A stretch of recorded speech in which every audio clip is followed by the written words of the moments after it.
Pues esta es, creo que, la séptima o la octava conferencia. Dichosos los que están siguiendo esta serie. Estamos introduciéndonos en este libro maravilloso, porque no cabe duda que a través de la historia las preguntas más relevantes que los cristianos han hecho es: ¿cuándo regresa Jesucristo? No sabemos el día, no sabemos la hora, pero sí debemos estar conscientes que tenemos suficiente información para saber los tiempos. En Mateo 16, Jesucristo les dijo a los fariseos: miren el cielo cuando ya se juntan las nubes, vamos en nuestro vehículo, ¿verdad? Y de repente todo se pone negro. ¿Qué nos indica el cielo? Que no sabemos en 3 minutos o en 5 minutos o en 10 minutos. Lo que sabemos es que va a llover, porque se ha puesto, ¿verdad? Las borrascas de las nubes negras nos indican que va a llover. Así dijo Jesús: cuando veamos las señales que se encuentran claramente en la Biblia, debemos saber que nos encontramos en los últimos tiempos. Y una de las cosas que hemos tratado de demostrar, ahora sí que lo podríamos hacer de una forma dogmática, de una forma clara, sin ninguna duda al respecto y despejando todas las incógnitas que pueda haber respecto a la escatología o a las profecías bíblicas, es que la historia tiene que durar 6,000 años. Estoy haciendo un repaso rapidísimo de las 7 conferencias que llevamos o 6 conferencias que llevamos de esta serie. La historia tiene que durar 6,000 años. Muy bien.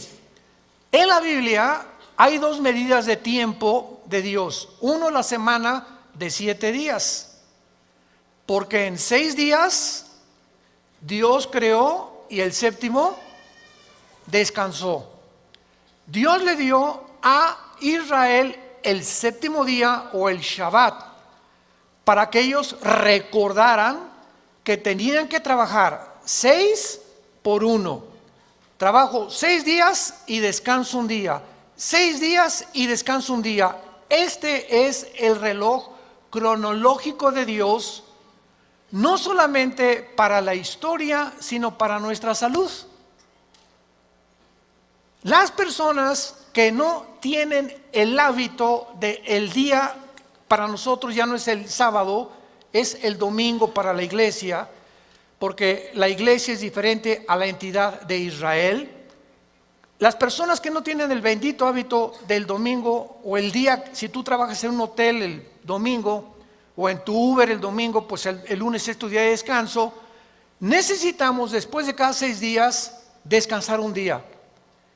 Y esta es la razón, damas y caballeros, familia de Dios, por la cual la enfermedad número 1 del siglo XXI, de acuerdo a las clínicas más prestigiadas médicas, como la clínica Mayo en Rochester, el Hospital Hopkins de Estados Unidos, las clínicas de Inglaterra, concluyeron hace 3 o 4 años que el factor denominador principal de los problemas mentales y físicos del ser humano en el siglo XXI, ¿cuál creen que es la causa? El estrés. Parece ser que ahorita la mayor parte de la gente está llena de ansiedad. Hay muchísima ansiedad en los seres humanos.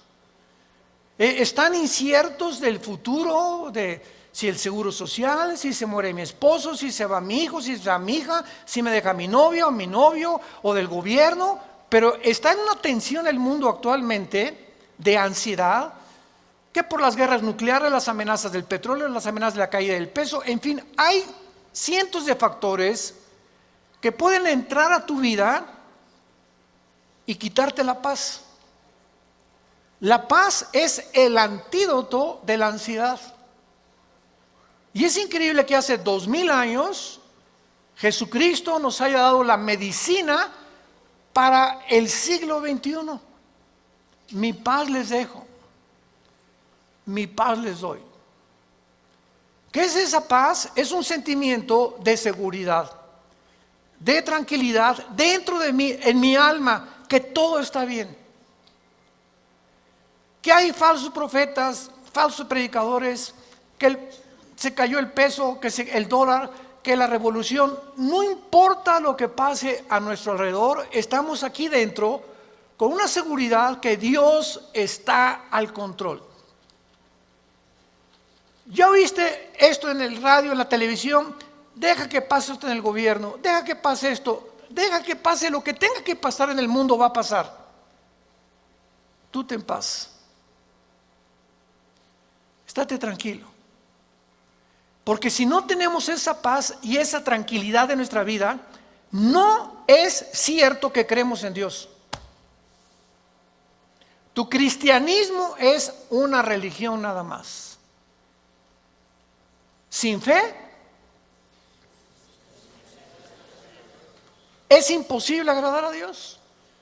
Tú puedes ser muy activo y por acá y por allá, y repartir y hasta hablar de Cristo, lo que tú quieras, pero si en tu alma tú no eres una persona que tienes paz, que te acuestas y no tienes necesidad de chochos, ni de pastillas, ni de un trago de alcohol para dormirte, o que no te despiertas a las 2 de la mañana como león enjaulado para acá y para allá, y prendes el cigarro, ¿y qué voy a hacer? Si eres una persona que te llamas cristiana y estás experimentando este tipo de vida, no es cierto que crees en Dios. Dice Santiago capítulo 2, tú dices que crees, los demonios también creen y te ganan porque tiemblan. Pero no basta creer y decir intelectualmente creo que Jesús nació en Belén y creo que leí la palabra de Dios. Demuéstralo porque es la justificación que se llama. Las obras justifican la fe, o sea, las obras no nos salvan, pero tu manera de vivir y de enfrentar la vida demuestra que realmente has nacido de nuevo. Que esa es la fe que salva. Ese estado que tú tienes de tranquilidad, de paz. Se fue mi hija, bueno, ya se fue, mi hijo ya se fue, ya pasó aquello, no lo voy a hacer regresar. Puedo estar como leona enjaulada en la noche. ¿Dónde se fue mi Pepita y mi Chencho? Etcétera, etcétera. Pero tengo paz porque no los puedo controlar yo. Todo está en las manos de Dios Padre, echando toda nuestra ansiedad sobre Él. Señor, vengo a la cruz, ahí está mi hijo, Padre Santo, yo no lo puedo cambiar. Mi matrimonio yo no lo puedo cambiar. Mi negocio yo no lo puedo cambiar. Señor, todo está bajo tu control. Yo quiero tener paz. La vida es bien corta y tenemos que estar tranquilos. Por nada estén afanosos. Es una orden en imperativo en el original, el gramatical griego. Por nada estés afanado. Es una orden del cielo. Si no sean conocidas tus peticiones delante de Dios, con toda oración y con súplica. ¿Y qué pasa? ¿Qué dice Filipenses 4, 6 y 7? Y la paz de Dios, que sobrepasa todo entendimiento, guardará tus pensamientos y tu corazón en Cristo Jesús. ¿No tienes paz? Porque no te hincas. La paz viene cuando alguien se hinca y en lugar de escaparse por la puerta falsa, no, pues así son todas las mujeres, y no, esto y el otro, y por aquí, por allá, y a ver, compadre, vámonos a la cantina y vamos a ponernos. Y cuando recurrimos a la puerta falsa y sobre todo al alcohol, que el alcohol es el que le abre la puerta al animal que traemos dentro. Cuando tú te pasas de 3, 4 copas de alcohol, le abres la puerta a la jaula, a un animal que traemos dentro, y vas a decir cosas, y vas a pensar cosas, y vas a hacer cosas que nunca hubieras hecho en tus 5 sentidos. Porque el alcohol nubla la razón y el entendimiento. Una muchacha que acepta tomarse 2 copas con su novio, ya perdió. Cuídate cuando tengas un novio que te da alcohol. Porque es la manera más fácil de doblegarte, de debilitar tu voluntad. Y tenemos que estar alertas, sobrios, porque el tiempo se acerca. Muy bien, ya los regañé.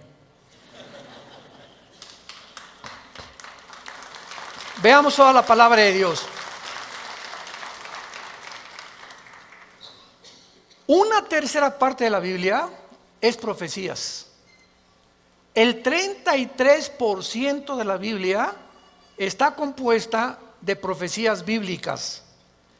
Ahora, muy bien, hay dos eventos proféticos en la Biblia, dos principales eventos que van de la mano. Se van a sorprender de esto. Dos cosas proféticas, dos eventos proféticos. Uno ya sucedió, y porque ya sucedió, el otro tiene que suceder, porque los dos van de la mano. El primero es el renacimiento de Israel, el 14 de mayo de 1948. Es el primer evento profético que se tenía que cumplir para que se cumpliera el segundo evento profético, que es el más importante para todos nosotros, y me refiero al arrebatamiento de la iglesia, al rapto de la iglesia. Si Israel no hubiera regresado a su tierra en 1948, el rapto no podría suceder, porque para que sucediera el rapto, primero Israel tenía que estar en su tierra.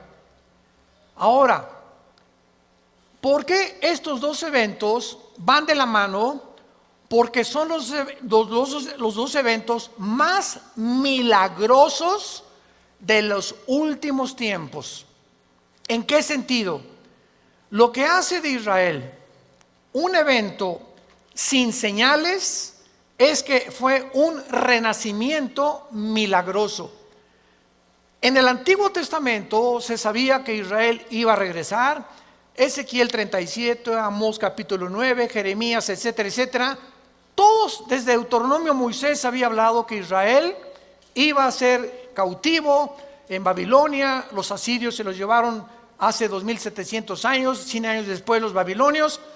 Pero que vendría el tiempo cuando Israel regresaría y resurgiría, renacería, resucitaría como nación. Y este evento estaba profetizado, pero no se sabía ni cómo ni cuándo iba a suceder. Y de repente, de la noche a la mañana, la única nación que ha nacido en un solo día ha sido la nación de Israel. En el capítulo 66 del libro de Isaías, Isaías lo describe con estas palabras precisamente como un milagro. Dice Isaías 66, versículo 8: ¿quién oyó cosa semejante? O sea, ¿quién ha oído jamás que en la historia ha pasado algo similar? ¿Quién vio tal cosa? Las respuestas es nadie. ¿Nacerá una nación de una vez? No, esto es imposible. Jamás en la historia una nación ha nacido en un día, ni se ha formado en un día como un estado libre, soberano e independiente. Todas las naciones, como lo vamos a ver, han tenido un desarrollo, un progreso a través de ciertos factores que han tenido que cumplirse para que surja. En México tuvimos la Revolución Mexicana y Pancho Villa en el norte, Emiliano Zapata en el sur, vino la confrontación, la muerte de Madero, etcétera, etcétera, Porfirio Díaz, y todos tenemos una historia hasta que por fin la república se hace una república, se convierte en un estado. Estados Unidos también tuvo su constitución, Thomas Jefferson, etcétera, etcétera.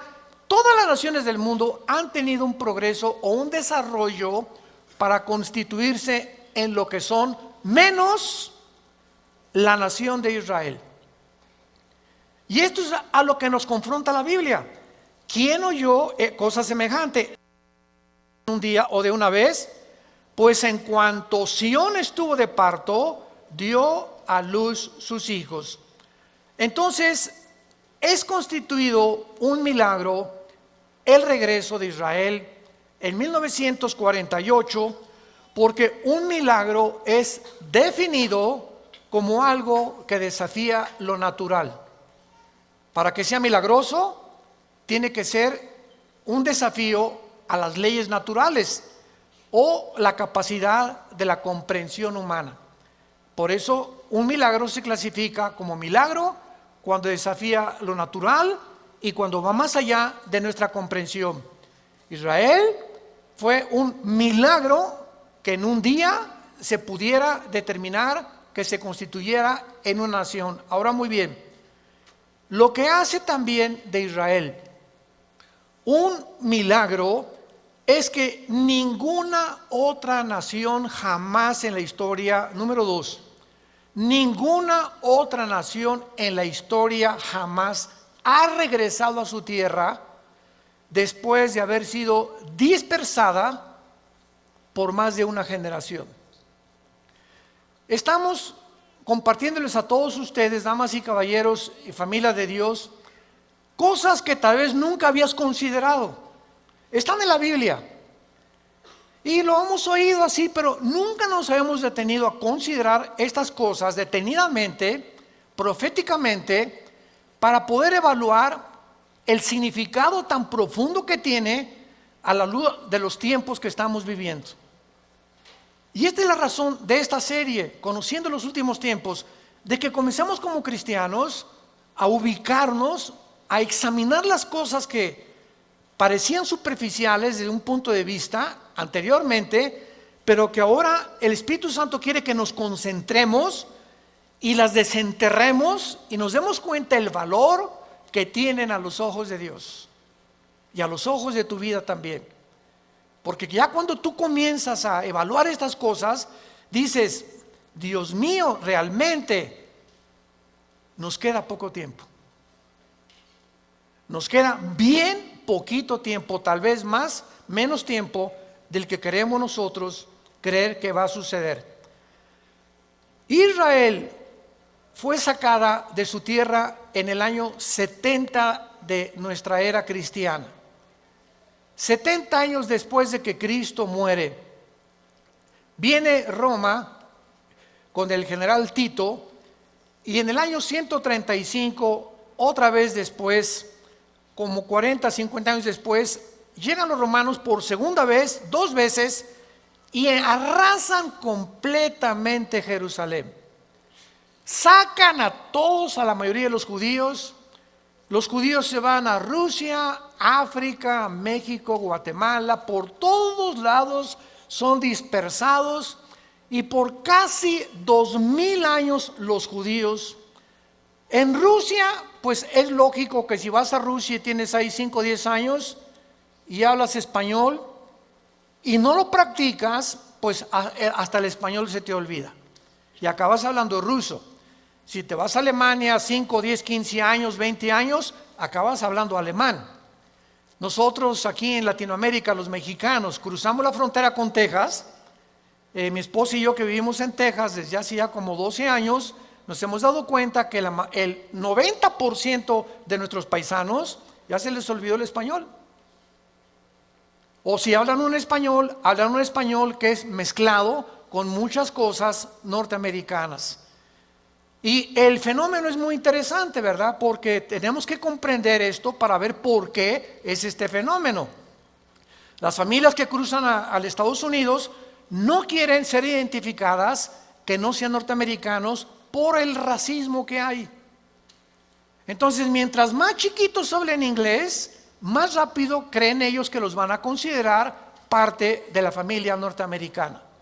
Y la familia norteamericana también todos son refugiados, todos llegaron a Estados Unidos, alemanes, ingleses, franceses, italianos. No hay en Estados Unidos alguien que se llame verdaderamente norteamericano, porque los únicos ahora sí que norteamericanos son los apaches, los cherokees, los sioux, los indígenas que formaron y que pasaron por el estrecho de Bering de Asia y poblaron Estados Unidos, México, Centroamérica y Sudamérica. Así fue como todo el mundo indígena de Estados Unidos, Canadá hasta la Patagonia llegaron, porque todos vienen de Sem, de acuerdo al segundo hijo de Noé. Entonces, no quieren sentirse que son de otra nación y aprenden el español, lo que tú quieras y digas, y aprenden el inglés. Los judíos, 2000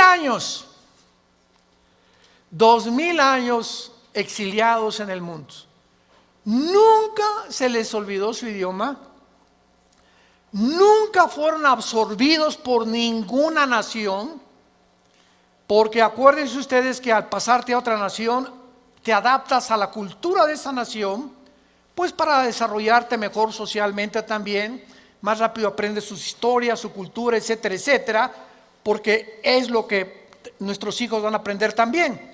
Pero los judíos, en cualquier lugar a donde fueron del mundo, jamás olvidaron su religión, su adoración, ni su idioma. Y cuando las Naciones Unidas, por fin, sacan del Medio Oriente a los ingleses en 1923, el general Allenby llega a Jerusalén y saca a los últimos musulmanes, que era el imperio turco, otomán turco. Se declara a Israel el 14 de mayo de 1948 el Estado libre, soberano e independiente en un solo día. A las 5:30 de la mañana nombran a David Ben Gurión el primer ministro de Israel, y ante los ojos del mundo entero, después de la masacre de los nazis, se dan cuenta que ellos tenían el deber y la calidad moral para regresar a vivir a su tierra.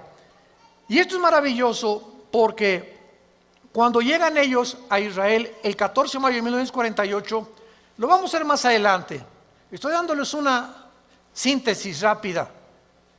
¿Por qué en 1948? ¿Acaso Dios tiene coincidencias o cayó de chiripazo que fuera en el 48?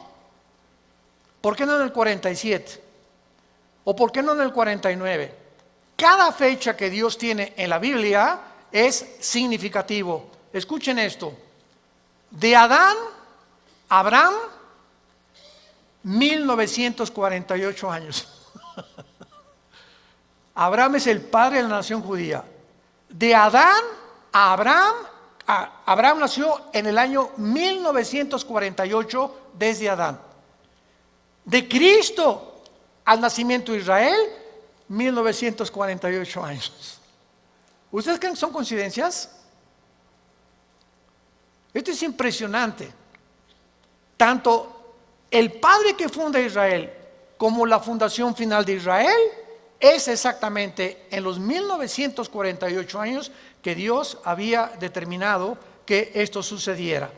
Entonces, todos estos factores que estamos analizando, nos damos cuenta que es algo que tenía que cumplirse. Y para terminar con esto, en el libro de Amós, capítulo 9, hace 2600 años, señores ateos, agnósticos, escépticos, la Biblia está llena de fantasías y que leyendas, etcétera, etcétera. No hay un solo escritor, un solo pensador, un solo filósofo, alguna persona pseudocientífica o científica que se haya atrevido a decir: la Biblia tiene errores, sin haberlos él comprobado. Lo que tú oyes en tu escuela, Adán y Eva fueron leyendas, esto es leyenda, muchas contradicciones. Toda la gente que tú oigas hablar, o en tu familia o amistades de la Biblia, ¿sabes por qué dicen lo que dicen? Porque si una mentira se repite 100 años, se acaba aceptando como una verdad. Les voy a dar un ejemplo para no ir tan lejos.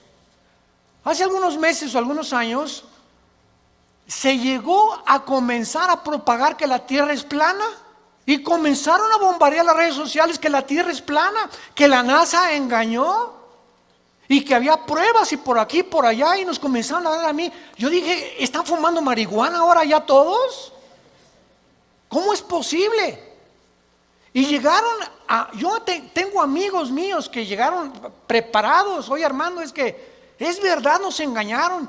Le digo, mira, por el amor de Dios, simplemente ve un eclipse lunar.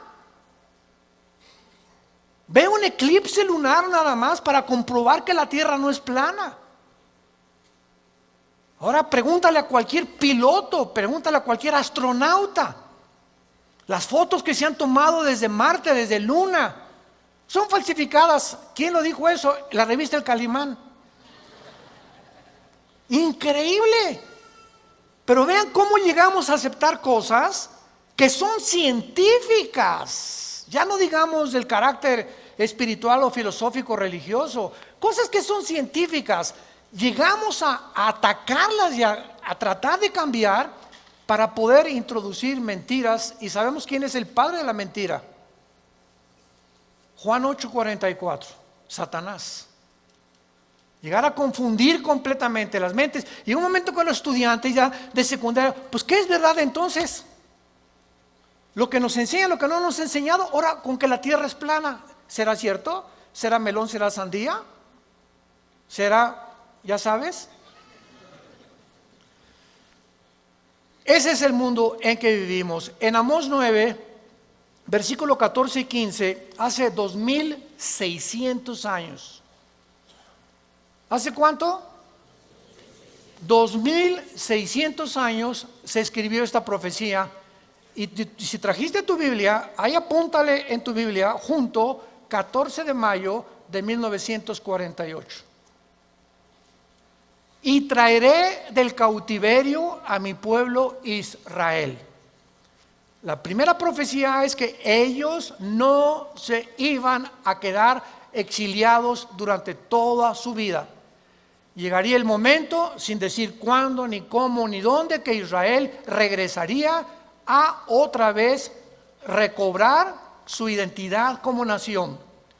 Número 2, vean todas las profecías en 2 versículos. Número 2, cuando llegaran iban a edificar las ciudades asoladas y las iban a habitar, a plantar viñas y beber el vino de ellas, a hacer huertos y comer el fruto de ellos. En segundo lugar, cuando Israel regresó, en 1948 no había un solo árbol. Un solo árbol no había en Israel, era un desierto. ¿Cómo puedes tú hacer que prospere la tierra y produzca vegetación en un desierto? Pero la Biblia dice que cuando ellos regresaran, iban a comenzar a levantar ciudades y a plantar árboles. En 1950 y 52, 2 o 3 años después de que Israel regresó, plantaron 6 millones de olivos. En la obra de la ingeniería hidráulica más portentosa del siglo XX, escuchen, desde la última de las maravillas del mundo, los jardines colgantes de Babilonia, del rey Nabucodonosor, hasta 1950, nunca había habido una obra tan portentosa que era casi, nadie se podía imaginar que se podía lograr. Lo hicieron los judíos para que se cumpliera la segunda profecía. Ahorita hay más de 12 millones de árboles plantados en Israel. Impresionante.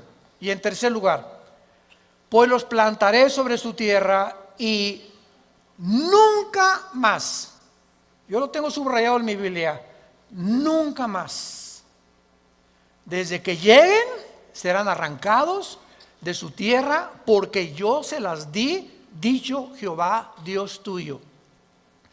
Cuando nosotros vemos la concentración de la Biblia de la nación de Israel, lo primero que mucha gente se pregunta es, ¿y por qué Israel? ¿Y por qué no México? ¿O por qué no Francia? ¿Qué son especiales los judíos? Ay, sí, ¿y por qué no los italianos? ¿O por qué no los rusos? Mira, simplemente Dios es soberano. A Él le dio la gana, es lo que significa la palabra soberano, escoger un puntito chiquito geográfico, porque si tú vas a un mapa, Israel es del tamaño del estado de Nueva Jersey, de Estados Unidos. Es un puntito insignificante en el Medio Oriente, donde Dios lo nombra en Ezequiel 5, versículo 5, el ombligo del mundo. La palabra que se dice Israel está en el Jerusalén, en el centro de la tierra. Esa palabra centro, en Ezequiel 5:5, es la palabra hebrea ombligo. Y ahí Dios concentra que sea el centro de todo lo que iba a pasar desde el principio hasta el final. ¿Con qué propósito? Para que todos nosotros los seres humanos pudiéramos concentrarnos en ese lugar geográfico desde el principio hasta el fin. Y ahorita los que vivimos la última generación, sepamos que Israel es el termómetro de Dios. Todo lo que vaya a suceder en el mundo tiene que suceder en Israel como señales de los últimos tiempos. Si queremos saber qué tan cerca estamos de los tiempos finales, pongamos atención en lo que ahorita está pasando en Israel. Ahora que vayamos en junio al viaje que vamos a hacer a Israel, vamos a tener mucho más tiempo de ver en cada lugar que vamos a visitar: Masada, el Mar Muerto, el Mar de Galilea, Haifa, Tel Aviv, etcétera, etcétera, la tumba de Cristo, el monte Gólgota. Vamos a ver, porque una cosa es que yo les predique desde aquí y otra cosa es que estés enfrente del lugar donde Jesús estuvo enterrado. Una cosa es que yo les diga, la batalla del Armagedón, Napoleón cuando llegó a Megiddo, que es el valle del Megiddo donde va a ser la tercera guerra mundial, Napoleón dijo, aquí se va a pelear la última guerra. Y una cosa es decir ahorita esto, y otra cosa es el Valle de Megiddo. Cuando lleguemos ahí, hay como unas plataformas, y cuando hablemos del Valle de Megiddo, con sus ojos los que vayan a ir, van a ver el Valle del Megiddo y van a decir, Dios mío, aquí yo ya no voy a estar. Aquí es donde la Biblia profetizó hace cientos de siglos que se desencadenaría el final de la historia del ser humano, cuando todas las naciones se vengan contra Israel. Es interesante que Dios haya dicho que nunca más iban a ser arrancados, porque a la media hora, a las 6 de la mañana del 15 de mayo, amaneció. El 14 de mayo David Ben Gurión mandó por el radio, somos un estado libre, soberano, independiente. Se cumplía Amós, Ezequiel 37, 14, 15, etcétera, etcétera. Media hora después los atacan los árabes. 1957, 56-57, viene la Segunda Guerra de las naciones que los rodean, que son Libia al norte, Siria al norte, Irak, Jordania y Egipto. Son las naciones que hacen frontera con Israel. Los atacan y llega la famosa Guerra de los 6 días. 6 de junio de 1967. ¿Qué pasó el 6 de junio de 1967, que se conoce como la Guerra de los 6 días y que, de acuerdo a uno de los generales más sobresalientes de todo el siglo XX, porque cuando vemos la Primera Guerra Mundial, usaban todos sus rifles con bayoneta, ¿verdad? Y la Segunda Guerra Mundial, ya la bomba atómica, la desintegración del átomo fabricado por el elemento uranio 235, en 1952 la bomba de hidrógeno. Y cuando llegó la guerra del Golfo Pérsico, 1990-91, que Saddam Hussein, ¿se acuerdan?, invadió Kuwait, poniendo como pretexto que tenía una deuda de petróleo que no les habían pagado, que lo único que quería era apoderarse el petróleo y apoderarse el Medio Oriente. El papá Bush, el expresidente de papá del que fue presidente, organizó una coalición de 29 naciones para ir a sacar a Saddam Hussein de Kuwait. Y el general encargado de la organización de las 29 naciones que se formaron para sacar a Saddam Hussein de Kuwait se llamó el general Schwarzkopf. Schwarzkopf. Este general, graduado de West Point, que es una academia en Estados Unidos, la más prestigiada para los militares, ya murió. Él escribió su libro y cuando yo lo acabé de leer en la vida del general Schwarzkopf, él decía lo siguiente: yo admiraba a Napoleón, un general, estratega tremendo, murió en la isla de Santa Elena. Por cierto, murió cristiano Napoleón Bonaparte, con la Biblia en la mano, en su pecho, y tenía leyendo el Evangelio de San Juan cuando Napoleón Bonaparte murió. Alejandro el Magno, dijo el general Schwarzkopf, las falanges de Alejandro el Magno, los griegos inventaron las lanzas altísimas, y entonces cuando venían los caballos, la caballería de Alejandro, las ponían así en el suelo y no los veían el ejército, y ya cuando venían las levantaban y se ensartaban en las lanzas, y se volvió invencible Alejandro el Magno con esta estrategia militar. Y el general Schwarzkopf dijo lo siguiente: ni Napoleón, ni Alejandro, ni Aníbal, ni ningún otro militar estratega de la historia he conocido que haya podido estar en una guerra como la de los 6 días. ¿Qué pasó en la guerra de los 6 días que se considera por el general Schwarzkopf y ahora en los libros de la milicia como uno de los milagros más grandes que ha habido de una confrontación en la historia humana? Fue lo siguiente: el 6 de junio de 1967, el presidente de Egipto, Abdel Nasser, junta al presidente de Jordania, al de Siria, al de Libia, en una reunión, al de Irak. Vamos a destruir a Israel. Somos 15 millones más que ellos, o 20 millones aproximadamente más que ellos. Ahorita les doy la proporción. Vamos a juntarnos, extirpemos este problema ya y echémoslos al mar Mediterráneo. Entonces se juntaron todas las naciones con frontera con Israel el 6 de junio y el día 7 de junio un sargento israelí intercepta a un mensaje de un sargento iraquí de un tanque de guerra preparando la invasión contra Israel. Israel, desde entonces hasta nuestros días, escuchen, no hay aviación más poderosa que la que tienen los judíos actualmente.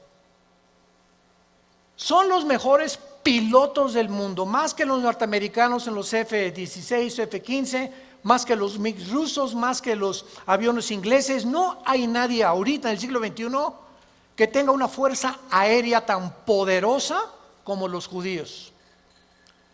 En 1967 no tenían los F-35 que tienen ahorita. Imagínense nada más, que ya son unos superaviones de combate. Vamos a Israel y vamos a ir, están las 24 horas patrullando el espacio aéreo. Las 24 horas.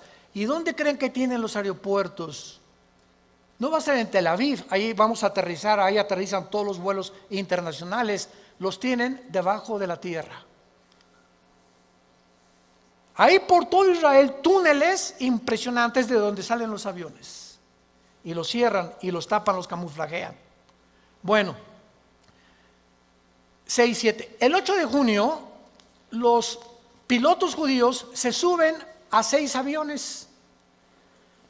Y a las 5 de la mañana, cuando los egipcios estaban dormidos, y los jordanos estaban dormidos, y los sirios estaban dormidos, en los 6 aviones los judíos destrozan toda la aviación de Egipto, la aviación de Jordania, la aviación de Siria, en menos de 1 hora.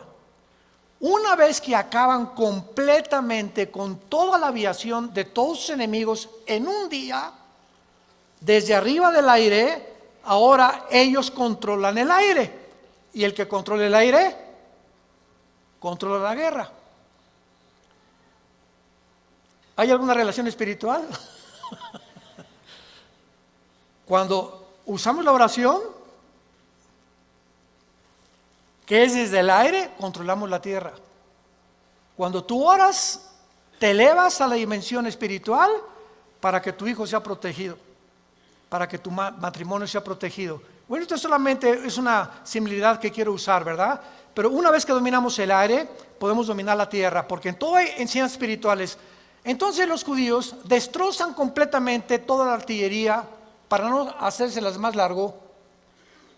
El sexto día de la guerra, los judíos habían entrado a la península del Sinaí.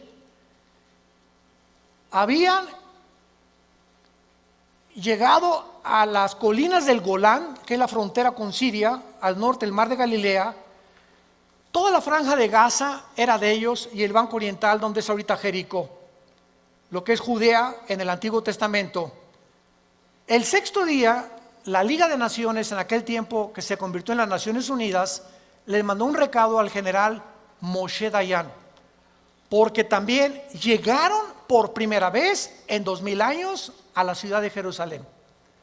Reconquistaban la ciudad de Jerusalén y le dijeron al general Moshe Dayan: ya párale, deténganse, porque si no va a haber un conflicto mucho mayor.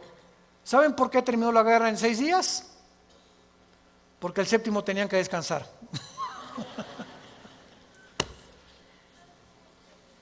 Increíble, ¿verdad?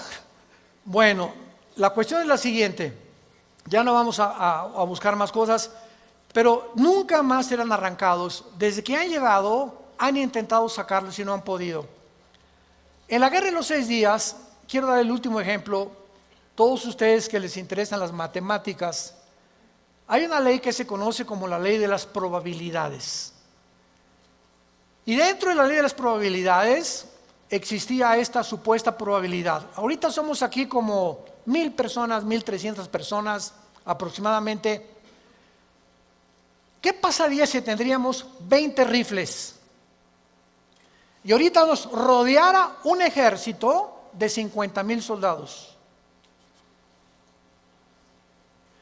En la ley de las probabilidades, ¿cuántas tendríamos de salir vivos?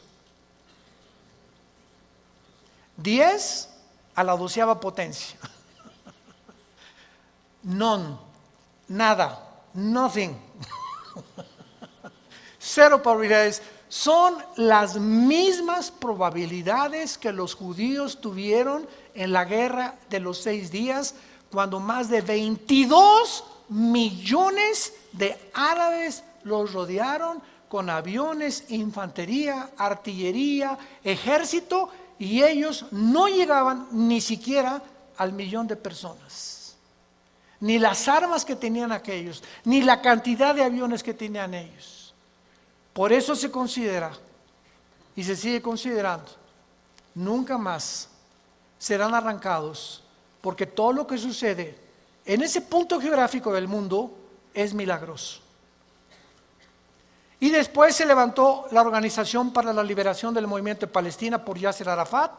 No han podido. Después Irán levantó a un grupo llamado Hezbollah, que significa el partido de Dios, sostenido, y lo sigue sosteniendo Irán en el Líbano. Después se levantó otro grupo, Hamas. La palabra Hamas en el hebreo significa los violentos, en la franja de Gaza. Ahorita el presidente Mahmoud Abbas, ahorita ahí, que son los que están mandando cohetes de los hospitales, etcétera, etcétera. Y hasta ahorita en el siglo XXI nos damos cuenta, Irán, que está convirtiéndose en el centro de las profecías ahorita, donde toda la atención ahorita volvió al mundo, y Estados Unidos mató al general Soleimán, etcétera, etcétera. Irán, ¿cómo irá a contestar? Estamos ante la Tercera Guerra Mundial.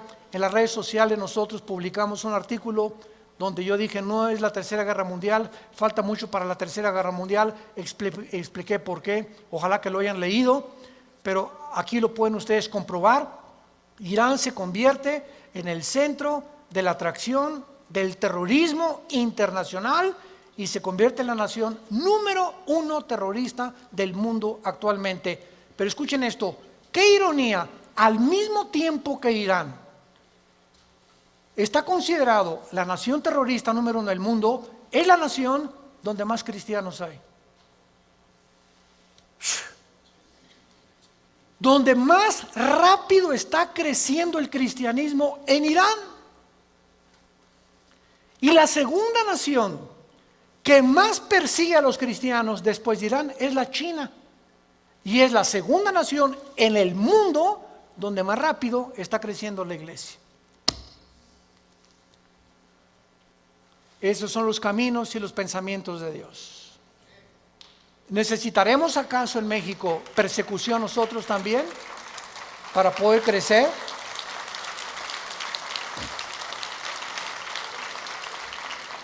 Ahora, de acuerdo a las profecías bíblicas, que ya no quiero adentrarme más, lo vamos a seguir viendo en esta serie, en Jeremías 49, del 32 en adelante, hace 2500 años, el profeta anunció con una palabra que es y que se usa en Jeremías 49, del 32 en adelante, Elam. Elam. Llegando a tu casa hoy, vean ustedes qué increíble la Biblia. Busca un mapa de Irán. Irán tiene frontera con el Golfo Pérsico, con el estrecho de Hormuz, donde el 25% del petróleo de Kuwait, de Yemen y de Irak y de Irán atraviesan diariamente con más de 18 millones de barriles de petróleos para surtir a Europa y al occidente. Elam está juntito al Golfo Pérsico, casi al sureste de Irán, y es como si fuera Guadalajara, como si fuera Jalisco, como si fuera un estado, pero ahí en Elam hay una centrifugadora que se llama TANZ, que se conoce como TANZ en Irán, y es donde están fabricando la bomba atómica, aunque tiene 16 más. Pero esa profecía de Elam, que pertenece a la nación de Irán, como si fuera Jalisco dentro de México, ahí en Jeremías 49 se profetiza que va a ser destruida. Y hasta ahorita no ha sucedido esta profecía. Esto es impresionante. ¿Qué va a pasar? O la aviación de Israel va a bombardear esta centrifugadora en Elam, o Estados Unidos, pero algo va a suceder en los próximos meses en Irán. No lo sabemos, pero bíblicamente Irán va a sobrevivir. ¿Por qué? Porque en Ezequiel 38 y 39, en el Antiguo Testamento, es la última profecía en el Antiguo Testamento de la invasión de Rusia.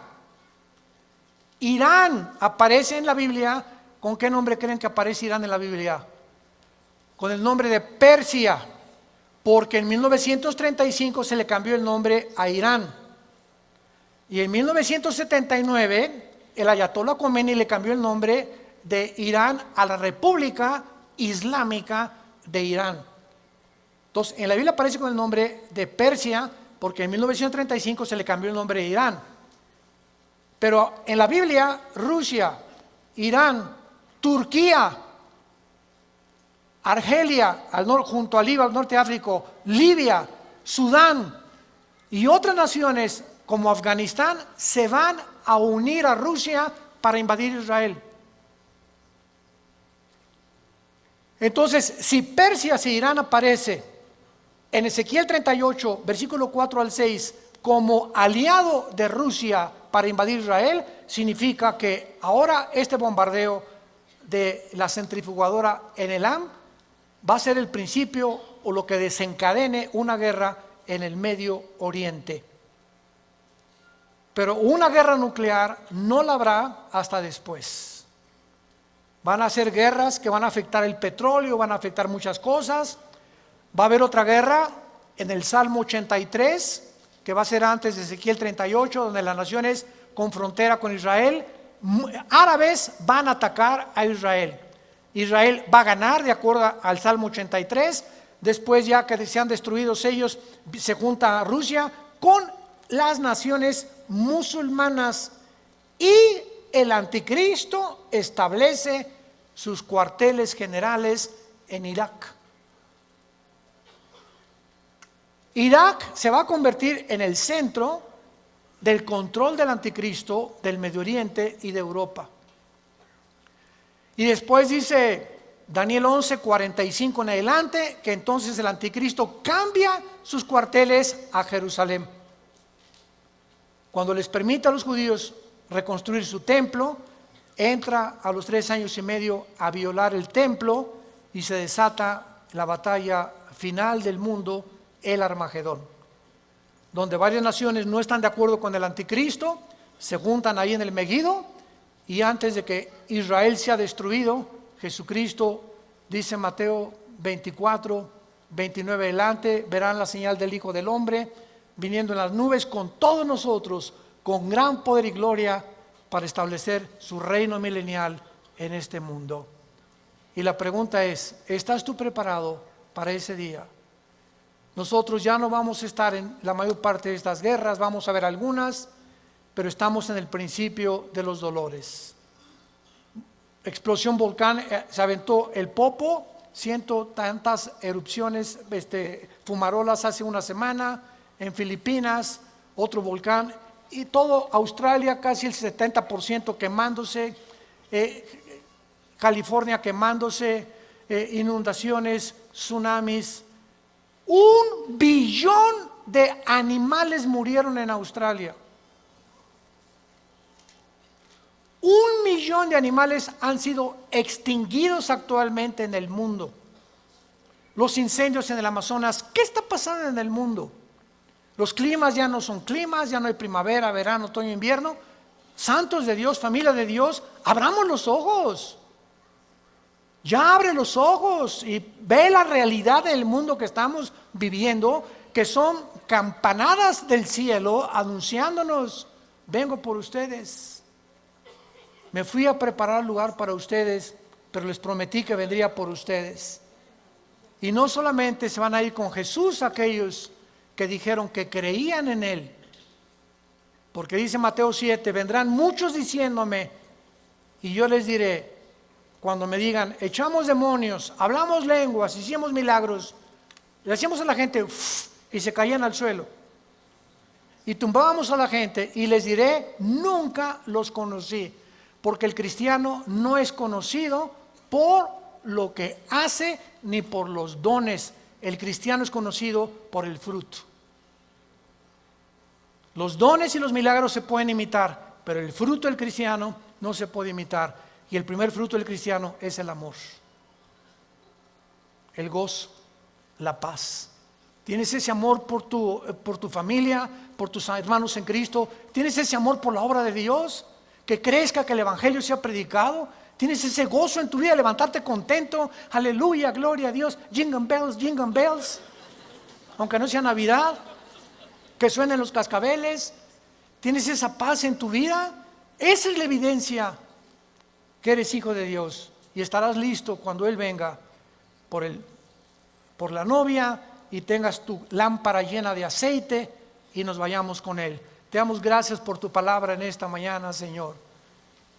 Soberano de los cielos y de la tierra, creador de todo lo que existe, porque todo lo que existe lo hiciste con un propósito, para que admiráramos tu creación y supiéramos que eres un Dios maravilloso. Hemos vencido al maligno.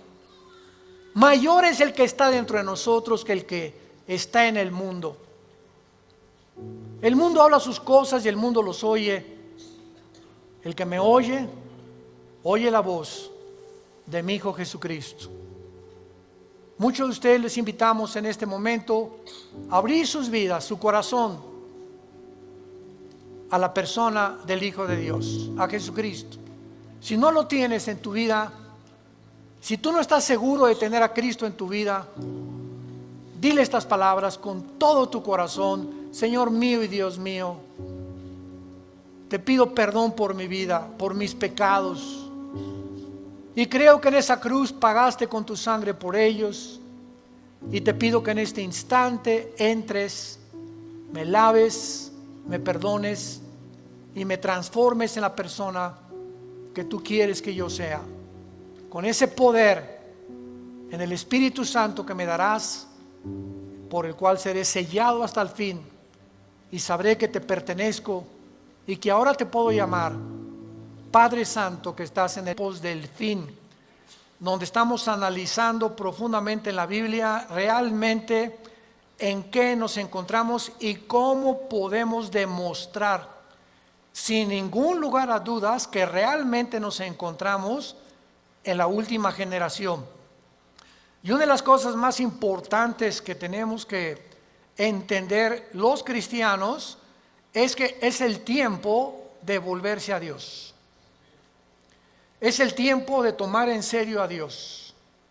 La Biblia está llena de advertencias, como Mateo 7, en aquel día me dirán, Señor, Señor, hablamos lenguas, hasta demonios echamos, hicimos milagros, a muchos les hacíamos y se caían, etcétera, etcétera. Y les diré, nunca los conocí, porque nunca hicieron mi voluntad. Entonces, hacer la voluntad de Dios es creer que lo que la Biblia dice es verdad.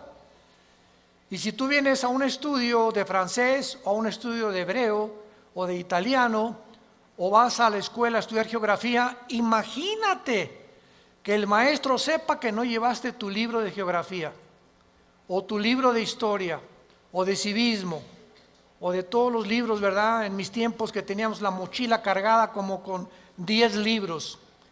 Entonces no podía, nos sacaba de la clase el maestro en aquel tiempo. Entonces venía la Biblia, venía el domingo a la iglesia y no traer el libro. Pues ¿a qué vienes, no? Pues nomás vengo a oír, vengo a escuchar nada más. Pero cuando tienes la Biblia en tus rodillas y hablando el predicador, pero es que como están los versículos ahí en la pantalla, ¿para qué traigo ya la Biblia?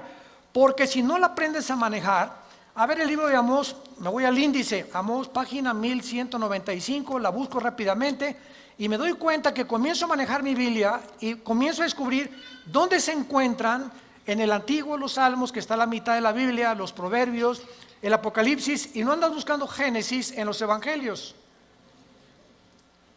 Entonces, esta es la razón por la cual el cristianismo se encuentra como se encuentra. Ahora, fíjense ustedes, la segunda prueba, si mañana yo le pregunto a cualquiera de ustedes que no trajo la Biblia hoy, ¿me puedes hacer llenar una hoja tamaño carta en un resumen de lo que oíste ayer en la conferencia? No llenan ni la mitad de la hoja. Porque es más difícil recordar que estar escribiendo o tomando notas o estar en contacto con la Biblia o con el libro de geografía o de historia o con la materia que tengas que escuchar. Cristianos, familia de Dios, pónganse las pilas. Ya. Ya estuvo suave solamente de venir a calentar una silla el domingo sin tener en cuenta las grandes responsabilidades que tenemos como hijos e hijas de Dios. En la Biblia encontramos dos patrones que nos muestran claramente que Dios tiene en su plan cósmico de los tiempos cronología, porque dice yo soy el primero, yo soy el postrero, desde el principio hasta el fin. Entonces, el Dios de los cielos, creador del universo, el maestro de maestros, el sabio de los sabios, cuyos pensamientos no son otros pensamientos, tiene un plan. Y tiene un plan secreto. Por ejemplo, para darles rápidamente esto como un ejemplo, para no ser redundante, Satanás no sabía el plan de Jesucristo. Dice en 1 Corintios capítulo 2, si los príncipes de este mundo, o sea, está hablando de los principados satánicos, hubieran sabido que Judas no iba realmente a funcionar y que matando a Cristo se les iba a devolver el tiro por la culata, nunca Satanás se hubiera metido a Judas, ni hubieran crucificado a Cristo, ni el diablo hubiera asusado a los líderes religiosos para que lo crucificaran. ¿Por qué? Porque aunque sabían que venía el hijo de David y que algún día vendría un Mesías, no se mencionaba que era el Hijo de Dios. No se mencionaba que era Dios en la carne, aunque de alguna forma Isaías capítulo 7, capítulo 9, nacerá de una virgen, etcétera, etcétera, pero todo estaba muy velado. Entonces, el diablo y los demonios, lo único que sabían era realmente que él era un enviado de Dios, claro, Jesucristo, pero no entendían claramente que en su muerte se encontraba el secreto de su derrota y menos en su resurrección. Y cuando Cristo resucita a los 3 días, qué susto se llevó Lucifer al darse cuenta que ahí fue exhibido, dice Colosenses 2, 14 en adelante, públicamente, como que Cristo venía a vencer y a decirnos que mayor es el que está entre nosotros que el que está en el mundo. Entonces, así la Biblia está llena de secretos y de piedras preciosas escondidas que Dios le quiere revelar a los cristianos, pero no a todos los cristianos. Oiga, ¿de qué está usted hablando? Que no todos somos iguales en cuanto a que somos hijos de Dios. Pero así como en los apóstoles encontramos en el cuadro de la última cena a uno nada más de los 12 apóstoles recargado en el pecho de Jesús, ¿quién era? El apóstol Juan. ¿Por qué solo a Juan se le retrata en el pecho de Jesús? Porque era el apóstol del amor, el apóstol que él escogió en lugar de los otros 11 estar más cerca de Jesús. Y ese lugar en el pecho de Jesús está vacante. Entonces hay cristianos que están más cerca de Jesús que otros. Son cristianos, pero como Pedro algún tiempo de su vida lo siguen de lejos. Nunca traen la Biblia. Llegan a un hospital a hablarle a una persona, a tu mamá, a tu madrina que se está muriendo, que tiene cáncer, y llega el doctor, ¿alguien puede leer un salmo en un velorio, en un entierro? Y los cristianos, pío, pío, pío. No abren ni el pico, nada absolutamente, porque no saben ni dónde se encuentran los salmos, ni qué pasaje leerle de la Biblia a un enfermo, o cómo guiarlos y decirles que necesitan el plan de salvación, recibir a Cristo. Entonces tú tienes que tener una Biblia en tu coche, otra en el baño, otra en tu oficina, en tu cuarto, en tu taller. Hay otras chiquitas que traen para cuando viajas en el avión, en el autobús, etcétera, etcétera. Tenemos que ser hombres y mujeres de la palabra de Dios. Y hasta que tú tomes esa decisión en tu vida, las cosas van a cambiar como no te imaginas.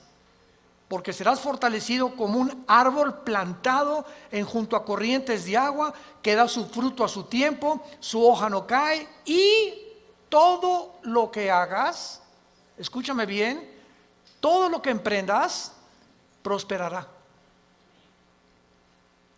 Porque el fruto de nuestra prosperidad y nuestras bendiciones vienen de nuestro contacto con este libro. Muy bien, dentro de la cronología del plan de Dios, Dios le dio a Israel la semana de 7 días, 6 días de trabajo por uno de descanso, y al mismo tiempo que Dios creó en 6 días el universo, el séptimo de descanso, Dios dice en el Salmo 90, en primera de Pedro, que para Dios un día de 24 horas es como 1000 años. Con mucho cuidado, síganme. Entonces, estos 6 días de 24 horas, Dios le da a Israel semanas de años también. En otras palabras, bíblicamente, la historia del ser humano, desde Adán hasta que venga Jesucristo en su segunda venida, tienen que pasar 6000 años. Por ahí ya vamos bien.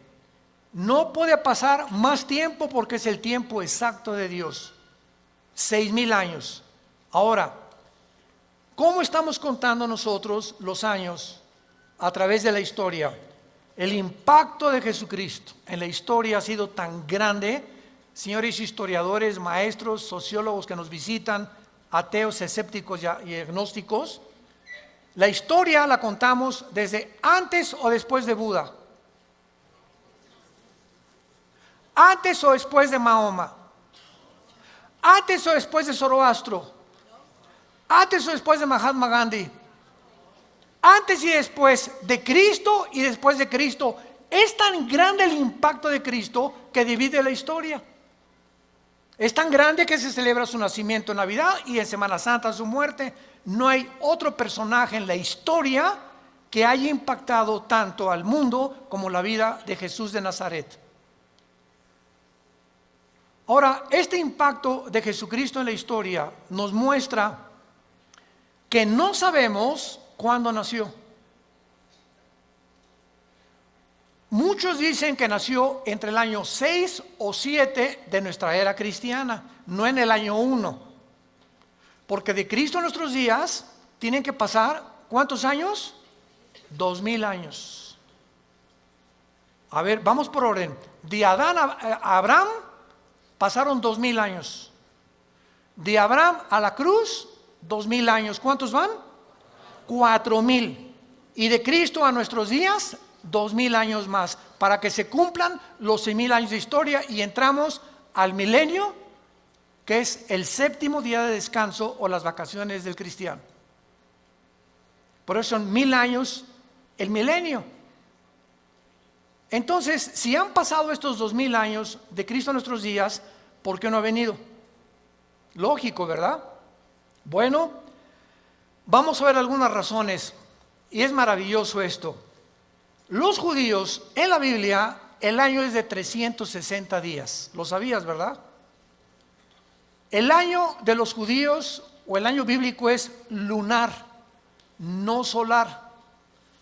Los judíos contaban a través de la aparición y la desaparición de la luna como los días, no como nosotros. Y cuando un papa llamado Gregorio, en el siglo II, siglo III después de Cristo, el Papa Gregorio cambió el calendario lunar por el calendario solar que nosotros tenemos, de 365 minutos y segundos. O sea, se le agregaron al calendario 5 días por año, más los años bisiestos.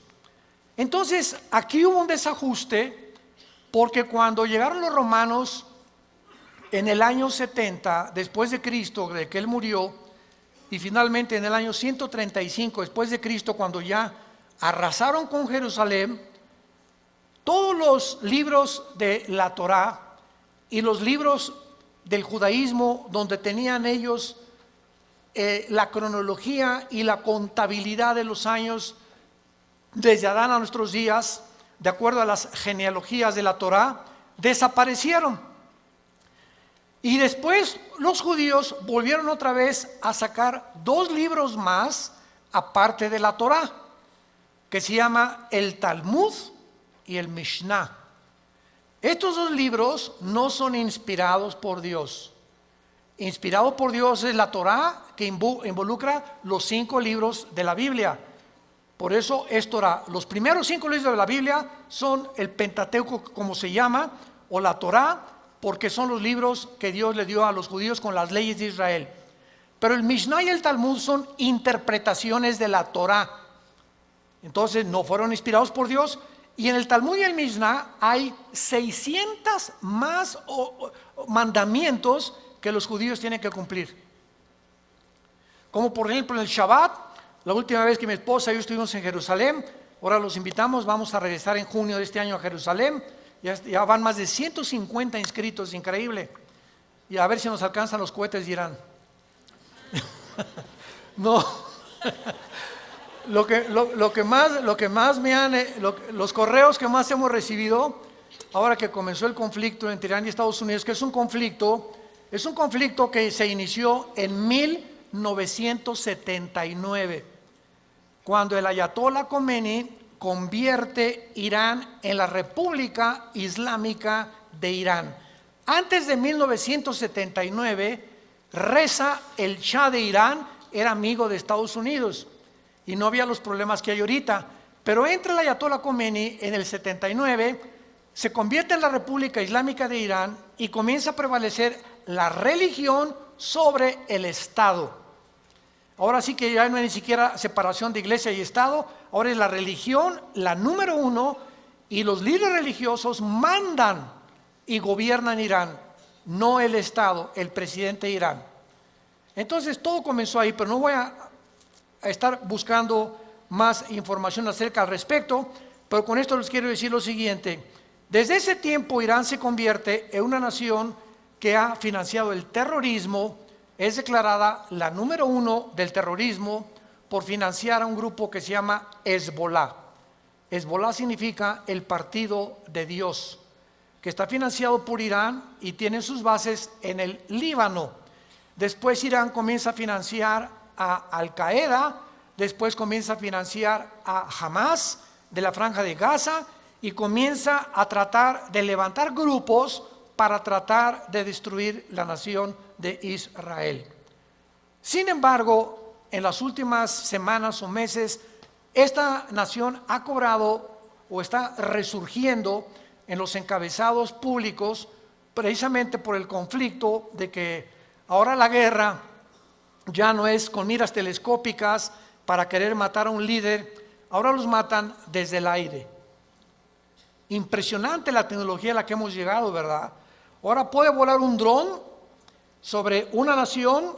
Escuchen esto, ese dron puede ver una caravana de 10 carros y ese dron sabe y tiene la foto, síganme con cuidado, de la persona a la que están buscando asesinar o eliminar, y el dron pasa y monitorea las 10 carros y sabe en qué carro va esa persona por la foto que trae la computadora. Y en ese momento el dron sabe y ¡rum!, en segundos cae y eliminan ese vehículo, el tren o donde vaya esa persona. Así fue como ha eliminado Rusia, Estados Unidos, Israel a muchos jefes militares o terroristas sin que tengan ya que estarlos esperando con una mira telescópica. Ese es el avance impresionante en que los militares están tomando el mundo y ahora toda la guerra es desde el aire y desde el aire. Por eso dice la Biblia, y vi caer meteoros del cielo, decía Juan, que tal vez, ¿verdad?, son los drones que van a caer y que van a terminar con casi 2/3 partes de la humanidad antes de que Cristo regrese para establecer con nosotros el milenio. Pero el punto es el siguiente: cuando nosotros nos concentramos en la Biblia, nos damos cuenta que estos 6,000 años están a punto de cumplirse y que si hacemos la contabilidad, estamos en el 2020, ¿verdad? Muy bien. Si Cristo nació en el año 33, que es desde que se cuenta su muerte, y no en el año 1, entonces nos encontramos en el 2033. Síganme con cuidado. Suponiendo que nació en ese día, ok, estamos en el 2020. Si los 6,000 años se cumplen dentro de 13 años, quítale 7 años de la tribulación. ¿Cuántos son? Sí estudiaste aritmética, ¿verdad? 33 menos 7, 2006. Y 2006, estamos en 2020. ¿Por qué le quitamos 7 años? Porque estos 7 años de la tribulación nosotros no vamos a estar. Esto está haciendo un cálculo somero sin llegar a un dogmatismo. El hermano Dulce dijo que venía el 2026. Por el amor de Dios, han sacado tantas tonterías como no se imaginan. No estamos dando fechas ni mucho menos, porque el día y la hora nadie la sabe. Pero Jesús dijo que los tiempos los deberíamos de conocer, como lo vamos a ver. Vayamos a Mateo capítulo 24 en el Nuevo Testamento y vamos a partir de aquí para continuar con este estudio precioso de conociendo el tiempo en que nos encontramos. Si siguiéramos esta lógica del 2033 y en el 2006 antes viniera el arrebatamiento de la iglesia, estamos diciendo pues que nos quedarían 5 o 6 años, ¿verdad? porque podía venir Cristo hoy en la noche o mañana o el 2021, el 22 o el 23, etcétera, etcétera. Pero esto desde la perspectiva somera de un análisis especulativo, lo aclaro, para que nos encontremos y podamos deducir que aunque no falten 5 o 6 años o 13 años, solo Dios lo sabe, repito, porque el calendario judío, ¿saben qué atraso tiene? Si tú le preguntas a un judío, la comparación del calendario judío con el calendario de nosotros es de 250 años. Ellos se encuentran en el año 250 antes que nosotros. Es más, aquí tengo ya la fecha, ¿verdad? En el 2019, ¿verdad? El año judío era de 5.800 aproximadamente. Entonces ahora ellos están más arriba o más abajo por los cálculos del Mishnah y de los libros que se perdieron, y el análisis y las genealogías no pudieron calcular exactamente. Y nosotros bíblicamente, hubo un obispo en Inglaterra llamado Busher, arzobispo Busher, que fue el que dijo que desde Adán hasta Cristo son 4,000 años. ¿Basado en qué? Basado en las genealogías que se encuentran en el capítulo 10 del Génesis. Ahí está la genealogía de las Génesis. Adán tuvo esto y esto y esto, y Isaac tuvo esto y esto y esto, y etcétera, etcétera. Y vienen todas las genealogías de donde descendemos todos. Y basado en esas genealogías, que hay un margen de error de algunos años, se calculó que de Adán a Cristo hay 4,000 años, y de Cristo a nuestros días llevamos 2,000 años. Pero no puede haber más de 25 o 30 años de margen de error. Entonces nos encontramos demasiado cerca, más cerca de lo que nos imaginamos. Ahora bien, otra cosa importante, antes de leer Mateo 24, el rapto de la iglesia, es increíble que haya personas que ya ni en el rapto crean. Yo he escuchado conferencias de personas que no creen ya ni en el rapto. Estamos en la apostasía, están negando cosas superbíblicas.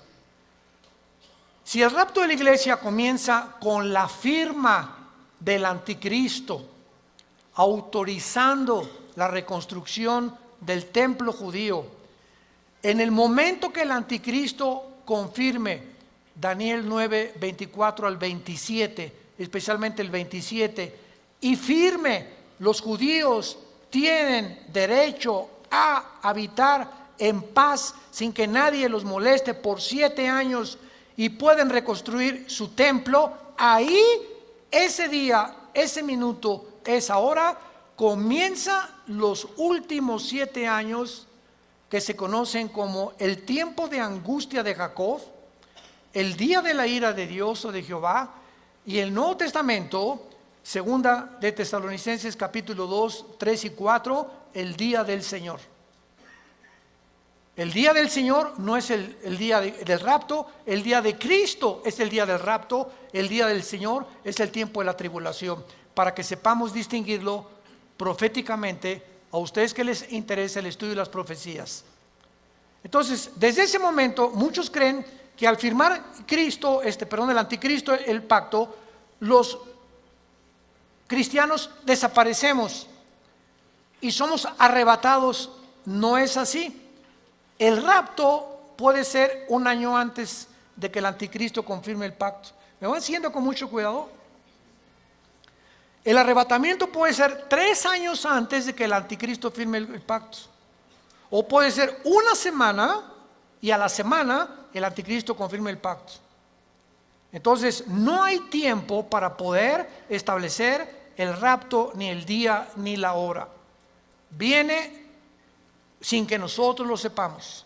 De repente desaparecemos del mundo y pueden pasar 1 año, 2 años, 6 meses cuando comience la gran tribulación.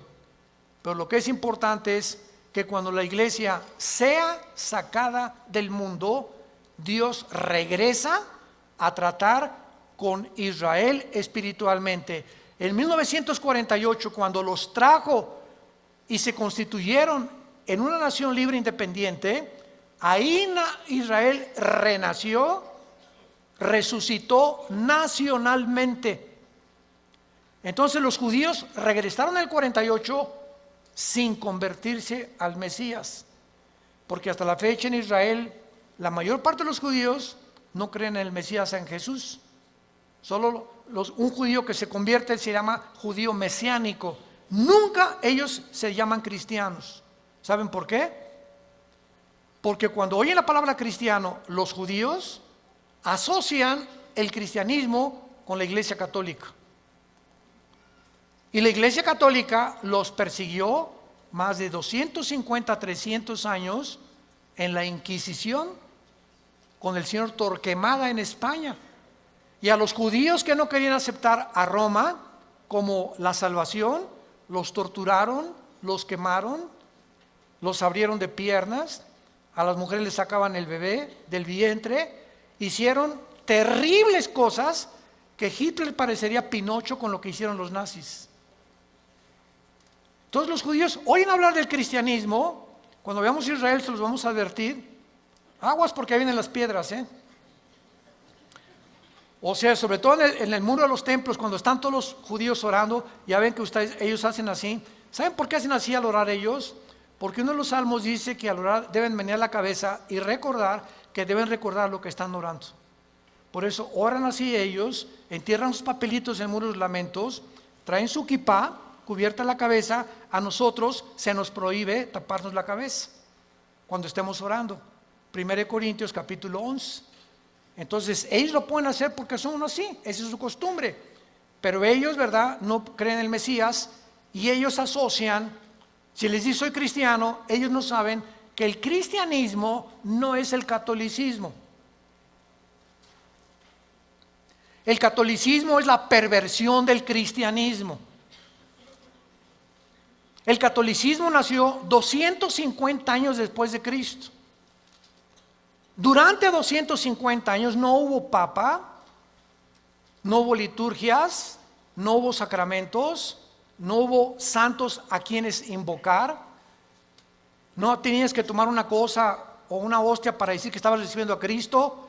Pero se convierte Constantino, el último emperador romano, y entonces absorbe el cristianismo antes de él como la religión oficial del Sacro Imperio Romano.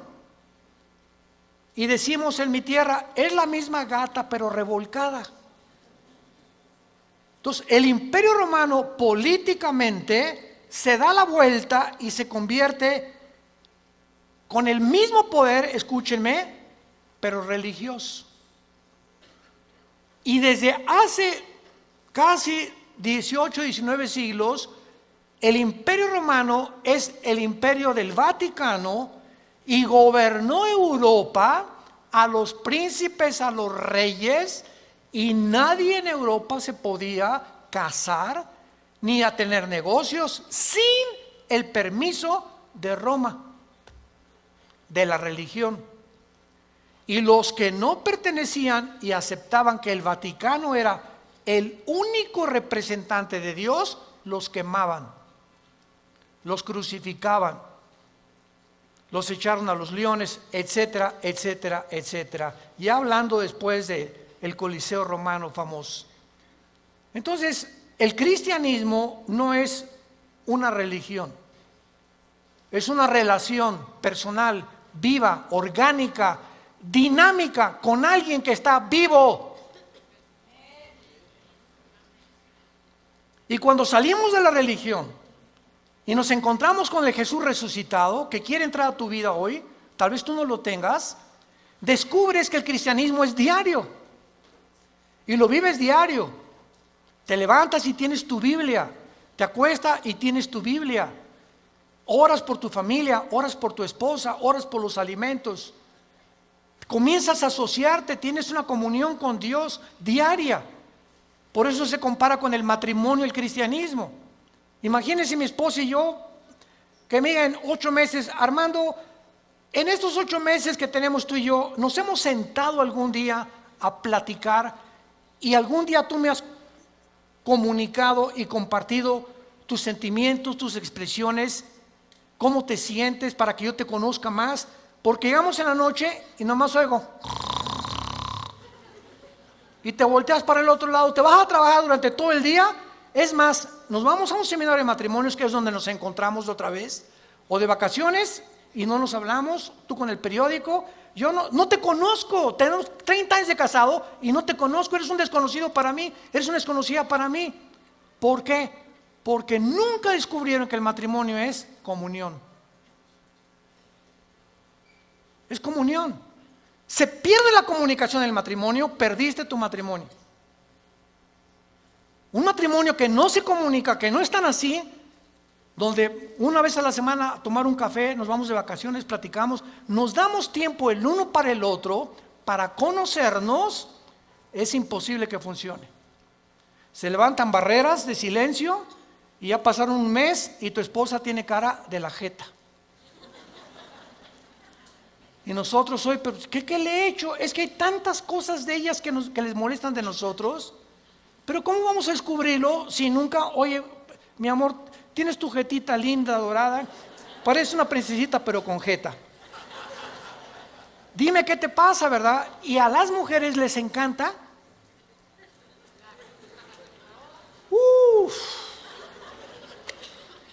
Porque no son como nosotros.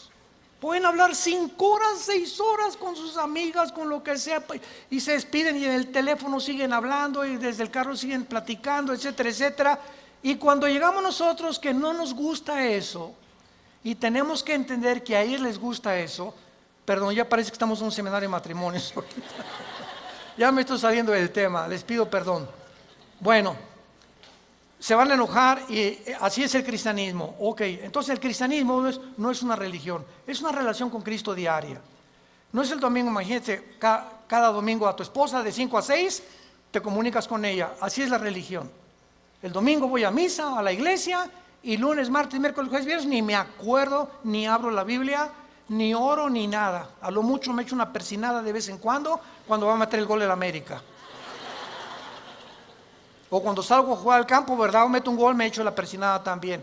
Es la forma en la que el ser humano vive con la religión.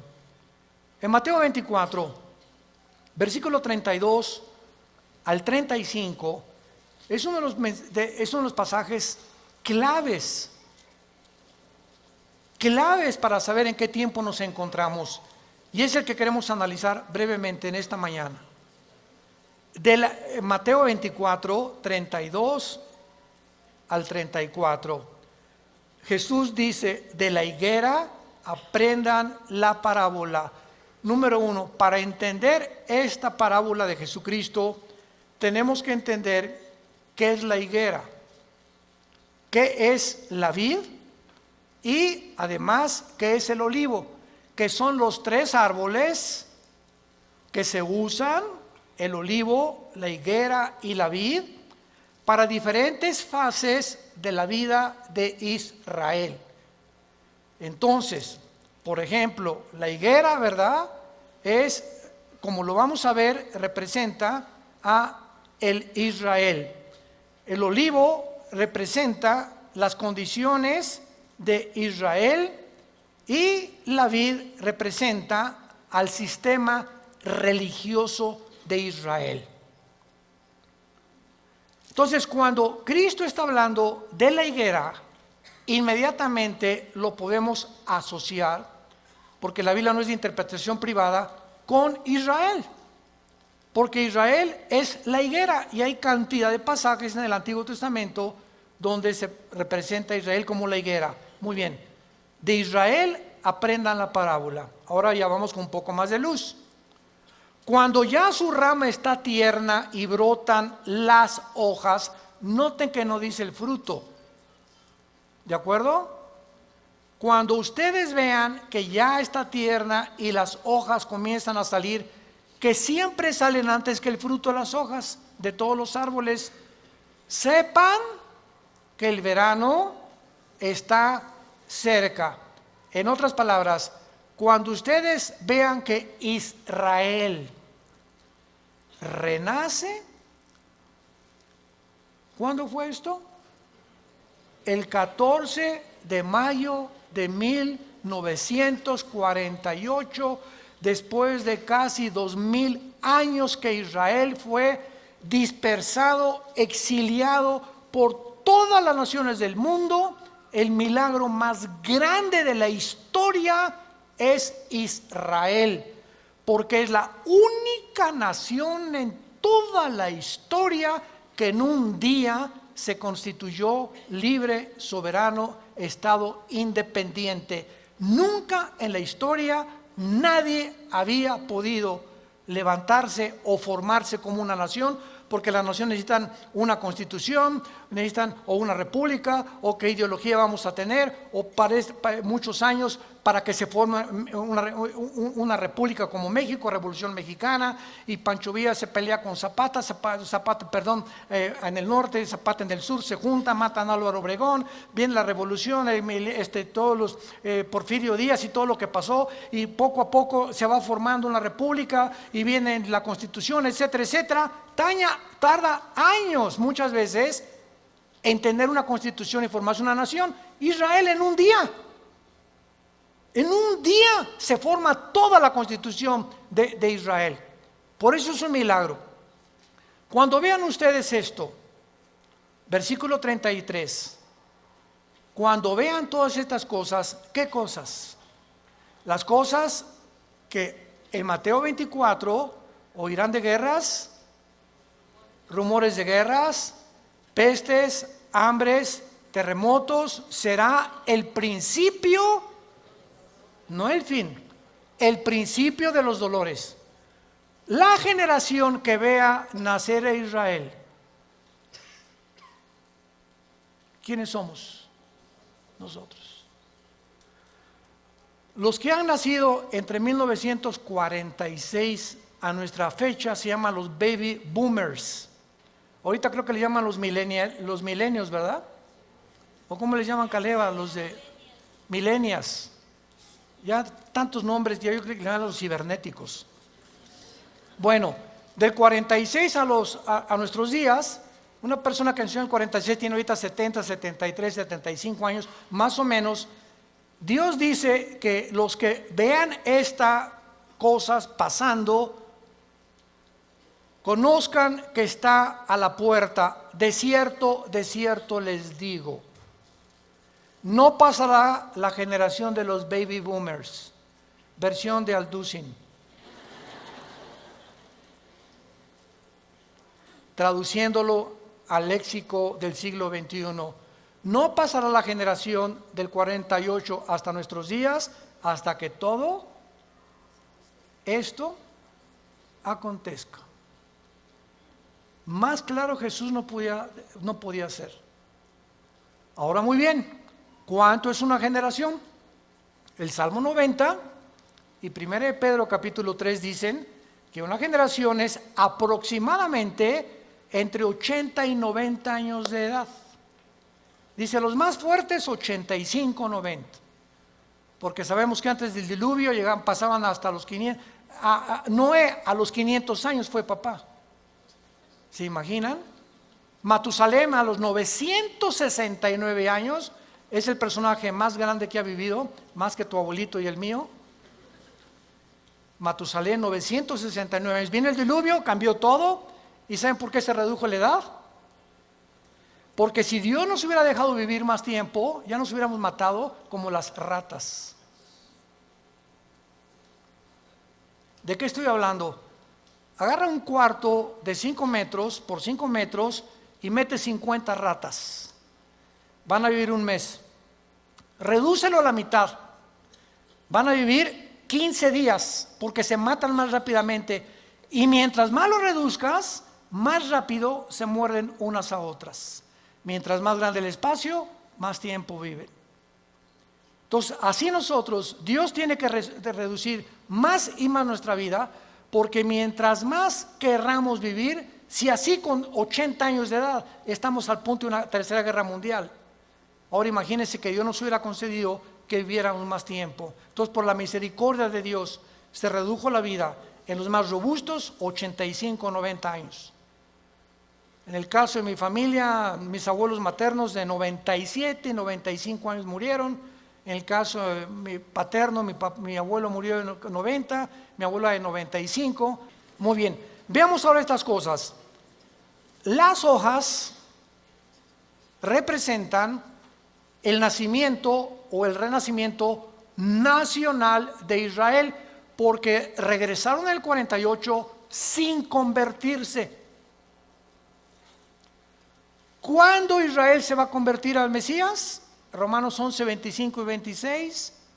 Apocalipsis capítulo 7, cuando Él selle a 144,000 judíos, y ellos en el tiempo de la tribulación, nosotros ya no estamos aquí, el más grande avivamiento de Israel se convertirá cuando Jesucristo venga al final. Y cuando Él venga al final, todo Israel será salvado. Desde luego los que creyeron en Jesús como el Mesías. Entonces es importante esto, ¿verdad? Porque las hojas representan el renacimiento de Israel de 2000 años y el nacimiento de la generación de la higuera. Cuando Israel se convierta, entonces el Israel será el fruto de la conversión, porque por el árbol, por el fruto lo conoceremos a un árbol. Si es un árbol de naranjas, da naranjas; si es un árbol de manzana, da manzanas. Ahorita Israel no ha dado fruto. ¿Cuál es el fruto? Amor, gozo, paz, benevolencia, que produce ¿quién? El Espíritu Santo. Y ellos no tienen a Ruach el Kadosh, al Espíritu de Dios que tiene la iglesia que Dios nos ha dado. Muy bien. Ahora, es importante que veamos en el capítulo 21 de Lucas algo sensacional, algo asombroso acerca de esto. Porque aquí hay una señal que es la siguiente. Si Israel no hubiera regresado en el 48, no sabríamos qué tan cerca estábamos del rapto. Tenía Israel que regresar en el 48 a la Biblia, porque desde el 48 que regresó Israel a la Biblia, se puede cumplir el rapto.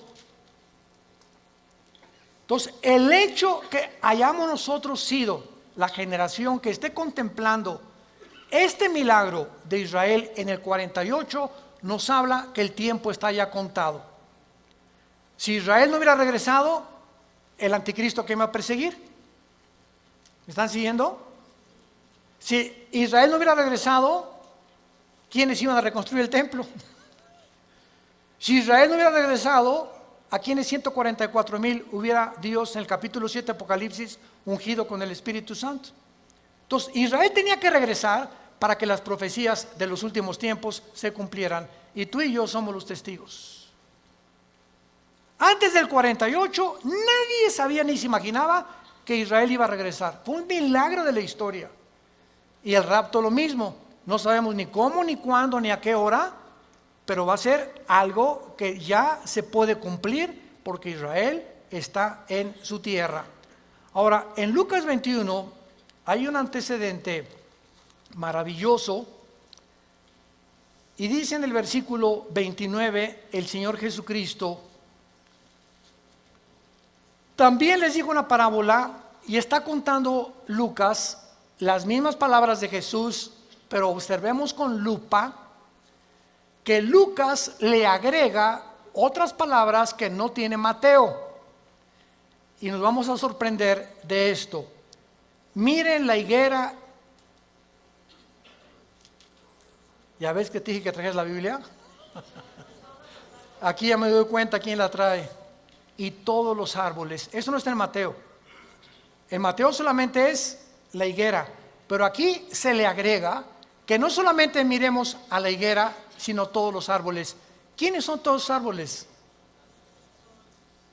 En la Biblia, por ejemplo, en el libro de los Jueces, en el libro de los Antiguos Testamentos, los árboles representan dos cosas: naciones y personas.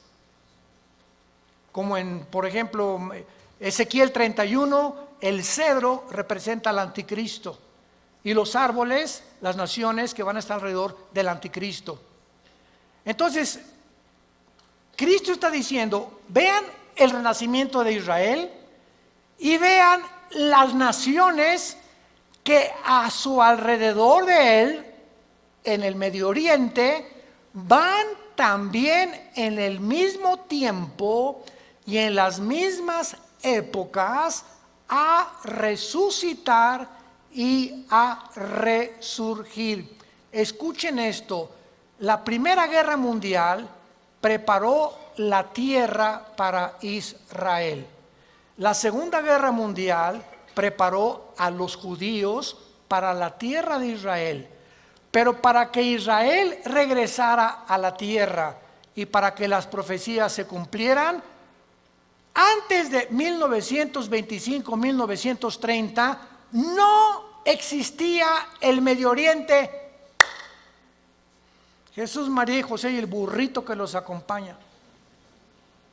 Las naciones que se encuentran ahorita en el Medio Oriente no existían antes de 1930. Escuchen ustedes lo siguiente. Estos árboles son las naciones que surgieron en el mismo periodo. El Líbano, 1920. Siria, 1920. Turquía, el Imperio Otomano turco sale y Turquía se convierte en una nación.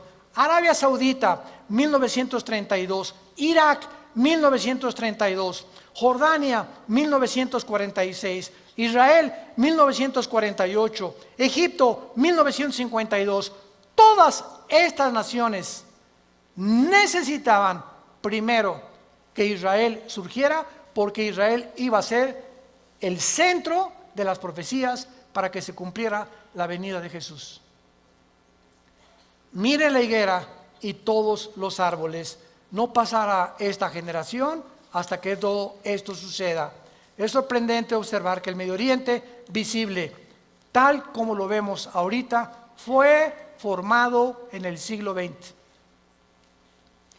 Existía la Mesopotamia, o sea, Siria y Irak, era lo mismo, era el Medio Oriente, pero no estaba la división entre Siria y entre Irak, Transjordania, Jordania, el Líbano, Egipto. Egipto existe desde hace cientos de siglos, pero no estaba formado exactamente con las divisiones geográficas que los ingleses y los franceses, que fueron los que colonizaron con Portugal y España el Medio Oriente, determinaron, y ellos fueron los ingleses y los franceses los que dividieron el Medio Oriente tal como nosotros lo conocemos actualmente. A Israel le asignaron ese pedacito de tierra, a Jordania eso, a Arabia Saudita eso, a Líbano eso, a Siria eso, y fue después de la Primera Guerra Mundial.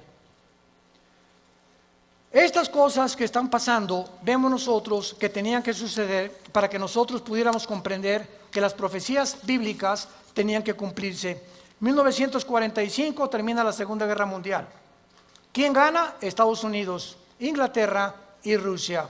1957 se firma el Tratado de Roma, donde Jacques Delors, francés, Europa, unámonos, porque la unión hace la fuerza y Europa tiene que tener una moneda, tiene que tener una constitución, tenemos que unirnos todos. 1967, la Guerra de los 6 días. 1989, cae el comunismo y en ese momento comienza la democracia a elevarse en el mundo. 1992, el Tratado de Maastricht forma la Unión Europea. En el 2016, Inglaterra dice a la Unión Europea, ahí nos vemos el Brexit. Los ingleses no quieren someterse al euro, quieren mantener su independencia con la libra inglesa, esterlina, y ellos quieren tener su propio gobierno, no quieren pagarle los impuestos a la Unión Europea. Y estos acontecimientos tenían que suceder después de Israel, del 48. Las Naciones Unidas, la Unión Europea, el Mercado Común Europeo, el Fondo Monetario Internacional, la OTAN, la OPEP, todo tenía que formarse después de Israel. ¿Para qué? para preparar el camino a las profecías que tenemos aquí de los últimos tiempos, y todos estos eventos han sucedido ante nuestros ojos para que sepamos que los cascos del Apocalipsis se escuchan en el cielo. ¿Qué es el 2021? Violencia, incendios en Australia, más de 1,000 millones de especies, ¿me escuchaste bien?, de animales han muerto en Australia. 1 millón de especies casi en las Américas de animales. Y estamos involucrando también a delfines, ballenas, tiburones y peces. Incendios en California, incendios en otras partes del mundo, inundaciones, tsunamis, cambios de clima, ya no hay primavera, ya no hay verano, huracanes devastadores, cada día con más fuerza, grado 3, grado 4, etcétera, etcétera. Nos encontramos un mundo convulsivo políticamente. ¿Qué será? ¿Será melón? ¿Será sandía? ¿Comunismo o socialismo? ¿O autocracia? ¿O monarquías otra vez? ¿O una oligarquía? ¿O qué sistema? No, vamos a mezclar mejor ya. Comunismo con capitalismo como China. O socialismo pero también con capitalismo. Y es una ensalada del chef en las ideologías gubernamentales y filosóficas, porque el mundo ha llegado a su fin. Ningún sistema ha funcionado, el comunismo cayó, fue un fracaso, se vuelve a desenterrar al mismo muertito, porque la historia nos enseña que el hombre no aprende de la historia. Y cometemos los mismos errores, porque usted es la generación de los milenistas o milenios, o ¿cómo les llaman? Cibernéticos les llamo yo, ¿verdad? No han experimentado lo que nuestros padres en la Segunda Guerra Mundial, lo que se sufrió, y ahorita el pasado ya no existe para ustedes. Ahorita solamente la computación y esto dinero, y qué carrera es la que más dinero produce, y por acá y por allá, y somos movidos por una ambición, una especulación, una comercialización de todo en todas las cosas, porque el mundo se dirige al comercio. ¿Sabían ustedes eso? El anticristo va a establecer un sistema de comercio en Medio Oriente que va a ser el Plaza Galerías más grande del mundo, en Irak, donde nació tu madrina. Y cuando nosotros veamos estas cosas, nos damos cuenta que el mundo se encuentra en un precipicio, que nos queda muy poco tiempo. Yo te pregunto, ¿tú eres cristiano? Si me contestas que sí, te hago la segunda pregunta. Desde que tú te convertiste, ¿has guiado a alguna persona a recibir a Cristo en su vida? ¿O eres de las personas que estás en el hospital con tu madrina muriéndose? Pastor, ¿puede venir a hablarle a mi esposa de Cristo? ¿O a mi madrina? Y entonces, ¿que tú no le puedes dar un versículo de la Biblia o compartir el plan de salvación? ¿No sabes cómo guiar a tu madrina en agonía a que reciba a Jesucristo en su cama? Tienes que recurrir al pastor. Se murió, ¿puede venir al funeral para predicarles de Cristo? ¿No lo puedes hacer tú? Claro que vamos, porque es nuestra responsabilidad de los pastores, pero ojalá que se levantaran más familias ya con un liderazgo, con la convicción profunda de que es lo más importante que el ser humano pueda tener, regresarse a Dios y pedirle perdón por tus pecados. ¿No lo quisieras hacer tú en esta mañana? ¿No quisieras tú considerar ante los acontecimientos que nos rodean que verdaderamente necesitas a Dios? Que tú no puedes ya seguir jugando a la matatena con el cristianismo, ni creyendo o engañándote, que es peor. Porque una persona engañada no sabe que está engañada porque está engañada. Entonces, para que alguien sepa que está engañado, tiene Dios con la Biblia que decirle: estás mal. Tú crees que eres, pero no eres más que un pobre, desventurado, miserable y desnudo pecador que tiene necesidad. Que unja tus ojos con colirio, como la iglesia de la Odisea en Apocalipsis capítulo 3, y que tengas una relación conmigo todos los días. Que te levantes en la mañana y lo primero que hagas: mi alma tiene sed de Dios. Como el siervo clama por las aguas, mi alma tiene sed de Dios. ¿Hay esa pasión por Dios en tu vida? ¿Buscas a Dios con todo tu corazón? ¿Vienes al domingo y ya traes tu Biblia ¿Ya te cayó el 20? ¿Realmente estás convencido que esto es lo que realmente Dios quiere para tu vida? Despiértense porque el día está amaneciendo y tenemos que recurrir a las promesas de Dios para saber que no todo el que me dice Señor, Señor, sino el que hizo mi voluntad. Te damos gracias, Padre, en esta mañana por tu palabra.